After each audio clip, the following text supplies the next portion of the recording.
Chip! Chip! Kasi kanina, ano... Sabi ka. Bigla kasing nawala kanina eh. Pagbalik ko dito, di ba, magkakasama kayo, pumunta kayo doon. Pagbalik ko ng kwarto, wala na sila. Hindi ko naman nasabi. Ang iniisip ko kanina, di ko sinabi agad kasi baka kasama mo, hindi ba kasama? Hindi. Sabi mo, gumagamit eh. So yun guys, ayun na. Pali si Sir Chip, tsaka yung pamilya niya. Dito dapat sila magpapasko guys, kaso nga lang. Ayan, Sir Chip. Tsaka si Alamat. Hindi ko maisa-isa guys, pero pamilya to ni Sir Chip. Tapos yung kulang ng dalawang bata. Kasi yung dalawang bata guys, ganito. Tinago ko sa kwarto. Kasi mawala. Tinago ko sa kwarto. Hindi, di ba kanina nagwawala si Riddick, pinapalayas niya yung pamilya ni Sir Chip. Oo nga. Eh ako, gusto ko makasama ni Sir Chip sana yung pamilya niya. Oo. Eh wala eh, kaso yung dalawang bata lang yung pwede kong makuha. Ang ginawa ko, tinago ko dun sa kwarto. Sabi ko kay Chip, ihahatid ko. Pero gagawin ko, hindi ko ihahatid. Pinaalam ko, so... Nice! Yun, wala, untouchable yun. Yung dalawang bata na yun, hindi pwedeng palayasin ni Riddick yun. Gawa ng pinaalam ko kay Sob yun. Eh, siyempre, hindi na namin pinigilan guys yung pamilya rin ni Sir Chip kasi nakakahiya nga naman. Andito sila, putik, tapos aaraw-arawin sila ni Riddick na gano'n. Nakakahiya yun. So, ako sa part ko, gusto ko makasama ni Chip yung pamilya niya. So, kahit yung dalawang anak lang niya, eto, papakita ko sa inyo guys, tinago ko sa kwarto. Huwag ka nga maingay. Isa-surprise ko si Chip, sabi ko, sabi ko, Chip, ako nabala doon sa dalawa, ako mag-ahatid. Pero gagawin ko, di ko ihahatid. Dito lang yan. Papalam ko ay so. Tapos mamaya, magtitripan ko pa si Chip. Sasabihin ko, Chip, yung mga anak mo, nawawala. Kaya natin mamaya yung reaction niya. Pero so surprise lang natin siya. Eto guys, papakita ko sa inyo yung mga anak ni Chip. Okay. Tama ko, G. Ano yung video ito? Huwag na. Sige. O, sige. O, tara. Pero patag ko lang. Tara. Shhh. Andiyan pa si Riddick eh. Andiyan pa si Riddick eh. Andiyan pa nga eh. Pakita mo. Si Riddick, pakita ko. Ang dalawa. Ayun pa si ano. Tamatingin dyan. Tago mo yan.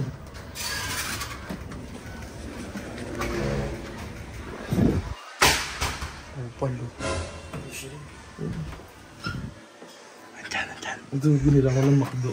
Nice. Ito yung dalawa. Ayun na. So, ayan. So yun guys, ayan. Kasama namin yung pamilya. Ayan o, dalawa. Wala yung asawa eh. Okay, wala yung asawa eh. Sayang. Pero yun, kasama natin dalawang anak ni Sir Chip. Huwag kayong maingay, huwag kayong maingay. Uy, lalo ka na. Uy, ano yun? Ano yun? Ha? Ano yun? Kato ka ng katok. Ano ingay nyo?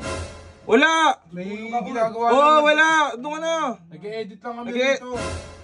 Nag-e-edit lang ako. Oo na. Lakas tuloy ko makakabog. Di narinig niya kaya? Huwag kayong maingay dito ha. Huwag kayong maingay ha. Dito lang kayo ha. Oo. Huwag kayong maingay. Pier. Yan. Kit-kit na anak ni Sir Chip. Tignan natin guys, reaction mamaya ni Sir Chip. Pagka nakita niya yan. Eto si Riddick, untouchable yung mga bata na yan. Basado na ni Sob yan. Okay, akong bala. Update ko na lang kayo guys. So yun guys, ayan o. Kit-kit. Nakaligo na siya. Ayan, kasi yung kuya niya masama yung pakaramdam kaya pinauna ko na matulog dun sa taas. Ngayon, si Kuya Sedi o si Sir Chip guys is pauwi na. Pauwi na si Papa mo. Tapos hinahanap kayo. Sabi niya sa akin, kanina, hindi ko na rin na-videohan, sabi niya, Kuya CJ, nasa ka na? Akala ko susunod ka, ganito, ganyan. Akala niya kasi hatid ko to. Dalawa, pasunod dun sa kanila. Pero hindi. Pinaalam natin kay Sob, biniyagan tayo. Kaya gagawin natin yan, tatawagan natin si Papa mo. Oy, tawagan natin si Papa mo. Sabihin natin, nawawala ka. Huwag ka maingay ha. Yan, pero dito ako magpapasko. Masaya ka? Dito ka magpapasko. Gusto mo dito? Apo. Iyan. Okay, gusto niya. Tatawagan natin si Kuya Sedi, guys. Tawagan natin si Sir Chip. Ayan o. Iya.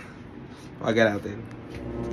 Huwag ka maingay ha. Eto na guys, Kasi Joy, nasa bakit di ka sumunod? Hello? Oo, ba't di ka sumunod? Chip, yung ano, Chip? Yung ano? Yung... Kapita ako, nandito na ako sa clubhouse. Ba't di ka sumunod? nasa clubhouse ka na.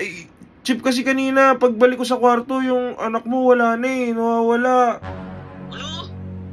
Hindi ko alam yung gagawin, Chip. Nandito lang ako sa kwarto. Sige. Nandito lang ako, Chip, pagka nakarating ka po. Sorry, Chip, kasi hindi ko na alam yung gagawin eh. Sige. Sige po, Chip, ha. Ingat po, ha. Ingat. Oo. Huwag ko maingay, ha. Surprise natin si mama mo. Matutuwa yun. Dito kayo magpapasko. Ay! Okay, update ko kayo, guys. Let's go!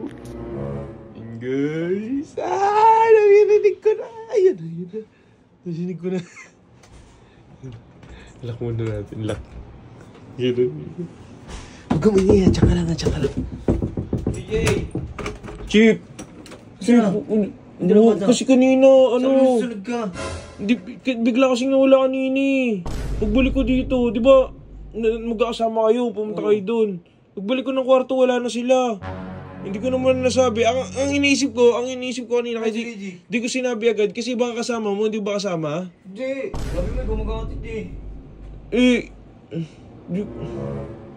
Si Riddick, nasan? Hindi ito si Riddick. Aliko, ito. Si Riddick. Si Zeddy Boy. Ay, si Zeddy Boy, wala. Nauna na kasi masama pakiramdam. Nasa taas. Hindi ko nahatid, Chip. Hindi ko nahatid. Pero napaalam ko na dito yan magpapasko silang dalawa. Ayun gusto nga niya ni Andre. Dito daw sila magpapasko. Gusto mo dito magpasko? Happy ka? Happy? Dito ka papasko? Di ba? Bait ng bata. So, yun guys. Kasi CJ, ginabahan ako sa'yo. Takbo ko dun, oh. Sorry. At least dito sila magpapasko. Hindi, punta mo na dun si Eddie Boy. Pinrang ko. Sabi ko nawawala yung anak niya. Pero napaalam ko na kay boss, di ba? Dito sila magpapasko. Hindi, untouchable yan. Hindi pwedeng galawin ni Riddick yan. Dito magpapasko yan. So yun guys, abang na lang kayo sa update namin. Dito magpapasko yung mga bata. Yun lang, let's go.